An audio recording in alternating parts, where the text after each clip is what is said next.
ಉತ್ತರ ಪ್ರದೇಶದ ಪ್ರಯಾಗ್ರಾಜ್ನಲ್ಲಿ ಬರೋಬ್ಬರಿ 144 ವರ್ಷಗಳ ನಂತರ ಮಹಾಕುಂಭ ಮೇಳ ನಡೆಯುತ್ತಿದೆ. ಲಕ್ಷಾಂತರ ಸಂಖ್ಯೆಯಲ್ಲಿ ಸಾಧು ಸಂತರು ಅಘೋರಿಗಳು ಇಲ್ಲಿಗೆ ಆಗಮಿಸುತ್ತಿದ್ದಾರೆ.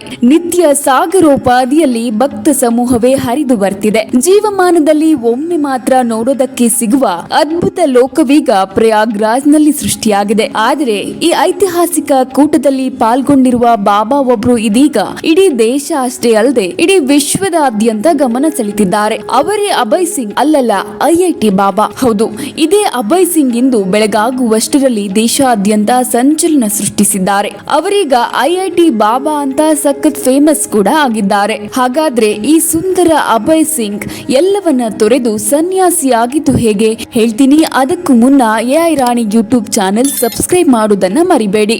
ತ್ರಿವೇಣಿ ಸಂಗಮದಲ್ಲಿ ನಡೆಯುತ್ತಿರುವ ಮಹಾಕುಂಭ ಮೇಳ ಈ ಬಾರಿ 10 ಹಲವು ವೈಶಿಷ್ಟ್ಯಗಳಿಂದ ಗಮನ ಸೆಳೆದಿದೆ. ಅದರಲ್ಲಿಯೂ ನಾಗಸಾಧು ಅಘೋರಿಗಳ ಕುರಿತಾದ ಚಿತ್ರ ವಿಚಿತ್ರ ಕಥೆಗಳು ಭಾರಿ ಟ್ರೆಂಡಿಂಗ್ ನಲ್ಲಿವೆ. ಪ್ರಯಾಗ್ರಾಜ್ನಲ್ಲಿ ನಡೆಯುತ್ತಿರುವ ಐತಿಹಾಸಿಕ ಕುಂಭ ಮೇಳದಲ್ಲಿ ಲಕ್ಷಾಂತರ ಮಂದಿ ಸಾಧು ಸಂತರು ಭಿನ್ನ ವಿಭಿನ್ನ ವೇಷಭೂಷಣಗಳೊಂದಿಗೆ ಭಾಗಿಯಾಗಿ ಅಘೋರಿಗಳ ಲೋಕವನ್ನೇ ಸೃಷ್ಟಿಸಿದ್ದಾರೆ. ಈ ಪೈಕಿ ನಮ್ಮ ಐಐಟಿ ಬಾಂಬೆಯಲ್ಲಿ ಏರೋಸ್ಪೇಸ್ ಇಂಜಿನಿಯರಿಂಗ್ ಪದವಿ ಪಡೆದ ಸಾಧಕ ಅಭಯ್ ಸಿಂಗ್ ಈಗ ಬಾಬಾ ಆಗಿ ಬದಲಾಗಿ ಹೆಚ್ಚು ಸುದ್ದಿಯಲ್ಲಿದ್ದಾರೆ.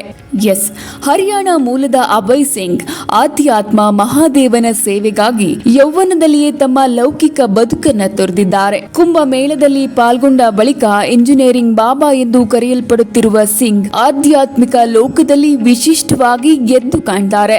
ಆಧ್ಯಾತ್ಮ ಲೋಕದ ಆಗಸದಲ್ಲಿ ಸ್ವತಂತ್ರ ಪಕ್ಷಿಯಂತೆ ವಿಹರಿಸುತ್ತಿರುವ ಅಭಯ್ ಸಿಂಗ್ ಬಾಂಬೆಯ ಐಐಟಿಯಲ್ಲಿ ಏರೋಸ್ಪೇಸ್ ಇಂಜಿನಿಯರಿಂಗ್ ಪದವಿ ಪಡೆದಿದ್ರು. ಕುಟುಂಬ, ಮದುವೆ, ಕೆಲಸ, ಸಂಬಳ, ಸಂಸಾರ ಅಂತ ಬದುಕಿನ ಜಂಜಾಟಕ್ಕೆ ಸಿಲುಕಿಕೊಳ್ಳದೆ ಇದೀಗ ಕುಂಭ ಮೇಳದಲ್ಲಿ ಸಾಧುವಾಗಿ ಕಾಣಿಸಿಕೊಂಡಿದ್ದಾರೆ. ಐಐಟಿಯಲ್ಲಿ ಓದಿದ್ದ ಅಭಯ್ ಸಿಂಗ್ ಕ್ಯಾಂಪಸ್ ಪ್ಲೇಸ್ಮೆಂಟ್ ಮೂಲಕ ಕಾರ್ಪೊರೇಟ್ ಜಗತ್ತಿನಲ್ಲಿ ದೊಡ್ಡ ಸಂಬಳದ ಜೊತೆ ಉತ್ತಮ ಕೆಲಸವನ್ನೇ ಪಡೆದಿದ್ರು.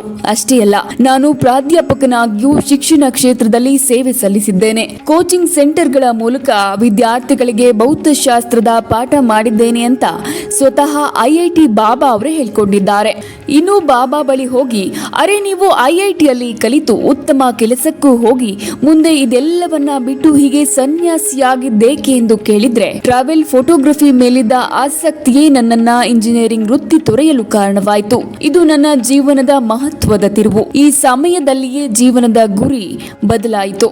ಕ್ರಮೇಣ ಆಸಕ್ತಿಗಳು ಆಧ್ಯಾತ್ಮದ ಕಡೆಗೆ ಹೊರಳಿದ್ವು. ಬಳಿಕ ಆಳವಾದ ಆಧ್ಯಾತ್ಮಿಕ ಸತ್ಯವನ್ನ ಅರ್ಥ ಮಾಡಿಕೊಳ್ಳಲು, ಅನುಭವಿಸಲು ನನ್ನ ಜೀವನವನ್ನೇ ಮುಡಿಪಾಗಿಟ್ಟೆ ಎಂದಿದ್ದಾರೆ. ಹೀಗೆ ವೈಯಕ್ತಿಕ ಜೀವನದಿಂದಲೇ ಎಲ್ಲರ ಗಮನ ಸೆಳೆತಿರುವ ಐಐಟಿ ಬಾಬಾ ಅಲಿಯಾಸ್ ಅಭಯ್ ಸಿಂಗ್ ತಂದೆ ತಾಯಿಯಿಂದ ಕಣ್ಣೀರು ಹಾಕ್ತಿದ್ದಾರೆ.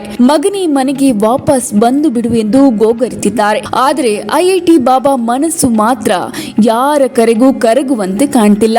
ನಿಮ್ಮ ತಂದೆ ತಾಯಿ ನಿಮ್ಗಾಗಿ ಕಾಯ್ತಿದ್ದಾರಲ್ಲ, ನಿಮ್ಮ ಮನಸ್ಸು ಕರಗುತ್ತಿಲ್ವಾ, ಮನೆಗೆ ಮರಳೋದಿಲ್ವಾ ಸ್ವಾಮಿ ಅಂತ ಕೇಳಿದ್ರೆ ಇದಕ್ಕೆ ಬಾಬಾ ಉತ್ತರ ಇಲ್ಲ. ಅಂದು ನಾನು ಫೋಟೋಗ್ರಫಿ ಹಿಂದೆ ಹೋದಾಗ ಇದೇ ಕುಟುಂಬ ನನ್ನನ್ನು ಅಪಹಾಸ್ಯ ಮಾಡಿತ್ತು. ತಂದೆ ತಾಯಿಗಳ ಮಧ್ಯೆ ನಿರಂತರವಾಗಿ ನಡೆಯುತ್ತಿದ್ದ ಜಗಳಗಳು ನನ್ನ ನಿದ್ದೆಯನ್ನ ಕಸಿದುಕೊಂಡಿತ್ತು. ಅರ್ಥವಿಲ್ಲದ ತಂದೆ ತಾಯಿಯ ದಾಂಪತ್ಯ ನನ್ನನ್ನು ಖಿನ್ನತೆಗೆ ಜಾರಿಸಿತ್ತು. ಹೀಗಾಗಿ ನಾನು ಕೂಡ ಮುಂದೆ ಸಂಸಾರ ಜೀವನದಿಂದ ದೂರಾಗಿ ಏಕಾಂಗಿಯಾಗಿರಲು ನಿರ್ಧರಿಸಿಬಿಟ್ಟೆ. ಏಕಾಂತ ಮನಃಶಾಂತಿಗಾಗಿ ಯೋಗ ಮತ್ತು ವೇದ ಸೂತ್ರಗಳು ಮೋಕ್ಷಕ್ಕೆ ದಾರಿ ಎಂದು ಆಧ್ಯಾತ್ಮದ ದಾರಿಯನ್ನು ತುಳಿದಿದ್ದೇನೆ. ಇನ್ನು ಮುಂದೆ ನಾನು ಮನೆಗೆ ಬರಲ್ಲ ಅಂತ ಐಐಟಿ ಬಾಬಾ ಸ್ಪಷ್ಟಪಡಿಸಿದ್ದಾರೆ. ಒಟ್ಟಾರೆ ಕುಂಭ ಮೇಳದಲ್ಲಿ ಲಕ್ಷಾಂತರ ಸಾಧು ಸಂತರುಗಳ ಪೈಕಿ ಇದೀಗ ತಮ್ಮ ಬದುಕಿನ ಪಯಣದಿಂದಲೇ ಐಐಟಿ ಬಾಬಾ ಎಲ್ಲರನ್ನ ಸೆಳೆದಿದ್ದಾರೆ. ಈ ವಿಡಿಯೋ ನಿಮಗೆ ಇಷ್ಟವಾಗಿದ್ರೆ ಎಐ ರಾಣಿ ಯೂಟ್ಯೂಬ್ ಚಾನೆಲ್ ಸಬ್ಸ್ಕ್ರೈಬ್ ಮಾಡೋದನ್ನ ಮರಿಬೇಡಿ.